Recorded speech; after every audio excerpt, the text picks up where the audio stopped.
Praise the lord. పరిశుద్ధతలో మహనీయుడు పరిపూర్ణుడైన క్రీస్తు యేసు శుభనామములో మీ అందరికీ పునరుత్థానపు బలము, ప్రభావము, శుభము కలుగునుగాక. ఈ దినపు యేసయ్య జీవపు మాట. రాజుల మొదటి గ్రంథం 9వ అధ్యాయం 3వ వాక్య భాగము. ఈ మందిరమును పరిశుద్ధపరచి ఉన్నాను. యేసయ్య ప్రార్థనా మందిరములో నాటబడి వర్ధిల్లుచు, మందిరమును ప్రేమించుచు, ఆయన మందిర ఆవరణములో ఒక్క దినము గడుపుట 1000 దినముల కంటే శ్రేష్టమైనదిగా ఎంచి, ఆయన మందిరములో చిరకాలము జీవించాలని ఆశతో ఈ ఆత్మీయ ప్రయాణములో కొనసాగుచున్న, పరమునకు పయనిస్తున్న నా దేవుని ప్రియ సంఘమా, ఆయన దృష్టియు ఆయన మనస్సును ఎల్లప్పుడూ ఉండు ఆయన మందిరములో మనమందరము నిలిచి ఉండవలెను. రేయింబగళ్ళు ఆయన తన నేత్రములను తెరచి దృష్టి ఉంచుచున్న ఈ మందిరమును ఆయన పరిశుద్ధపరిచి ఉన్నాడు. మన హృదయము దేవుని ఆలయమై ఉన్నది, మన దేహము ఆయనకు దేవాలయమై ఉన్నది కదా, మన మనస్సు ఆయనకు మందిరమై ఉన్నది కదా. ఆయన మనలను పరిశుద్ధపరిచే దేవుడై ఉన్నాడు. మన యేసయ్య నిర్దోషి, నిష్కల్మషుడు, పాపులలో చేరనివాడు, పాపము చెయ్యనివాడు, పాపము ఎరుగనివాడు, పరిశుద్ధతలో మహనీయుడు, పరిశుద్ధతలో పరిపూర్ణుడైన వాడు. కోట్ల కొలది దేవదూతల చేత పరిశుద్ధుడు పరిశుద్ధుడు అని ప్రతిగానములు చేయబడుచున్న గొప్ప దేవుడు. పరిశుద్ధతను కోరుకునేవాడు, పరిశుద్ధతను ప్రేమించేవాడు. పరిశుద్ధులుగా ఉండుటకే ఆయన మనల్ని పిలిచెను కదా. మందిరమునకు ఎన్నటెన్నటికీ పరిశుద్ధతయే అనుకూలమై ఉన్నది కదా. కావున మనము కూడా సమస్త ప్రవర్తన యందు పరిశుద్ధులై ఉండెదము. సమస్త మనుషులతో పరిశుద్ధత కలిగి ఉండుటకు ప్రయత్నించెదము.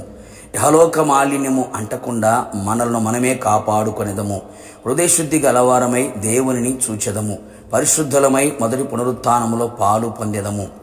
ఆయన మనస్సు దృష్టి ఎల్లప్పుడూ మన మీద నిలిచి ఉండునట్లు, మన ప్రార్థనలన్నీ ఆయన ఆలకించి అంగీకరించి ఆశ్చర్యమైన అద్భుతమైన మహాఘన కార్యములు జరిగించునట్లు పరిశుద్ధపరచబడిన మందిరముగా కనబడెదము.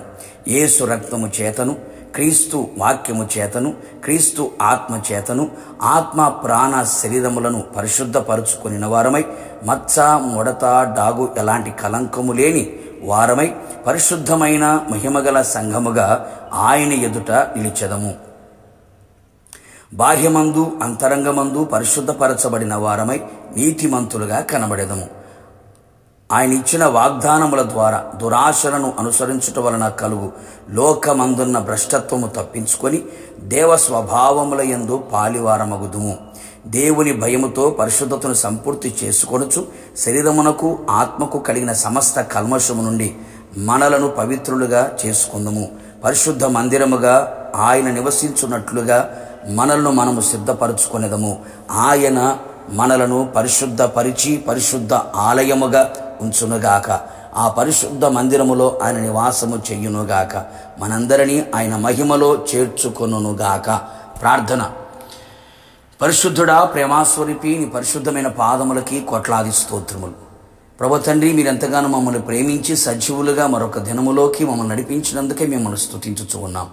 ఈ మందిరమును పరిశుద్ధపరిచి ఉన్నాను అని మీరు సెలవిచ్చి ఉన్నారు. మమ్మల్ని మీరు పరిశుద్ధపరిచే దేవుడుగా ఉన్నందుకే మిమ్మల్ని స్తుతించుచున్నాం. మీ రక్తము ద్వారా, వాక్యము ద్వారా, ఆత్మ ద్వారా, ఆత్మ ప్రాణ శరీరములని మీరు పరిశుద్ధపరిచి పరిశుద్ధ ఆలయముగా మమ్మల్ని ఉంచినందుకై మిమ్మల్ని స్తుతించుచూ ఉన్నాం. మేము చేయుచున్న ప్రతి ప్రార్థనలను మీరు ఆలకించుచూ ఉన్నారు. అలాగే మీ మనస్సు దృష్టి మా మీద ఉంచి ఉన్నారు. అందును బట్టి మీకు స్తోత్రాలు. మీ మహిమగల రాకడ కొరకు మమ్మల్ని అందరినీ సిద్ధపరిచి మహిమగల సంఘముగా, పరిశుద్ధమైన సంఘముగా ఎదుట నిలబడేంత వరకు మీ కృప మాకు సహాయము చేయమని, పరిశుద్ధ మందిరముగా మమ్మల్ని తీర్చిదిద్దినందుకై మిమ్మల్ని స్తుతించుచు యేసు నామములో అడిగి పొందుకున్నాము తండ్రి, ఆమెన్. నిశ్చయముగా మీరును మీ కుటుంబ సభ్యులందరూ పరిశుద్ధ మందిరముగా తీర్చబడుదురు గాక. God bless you.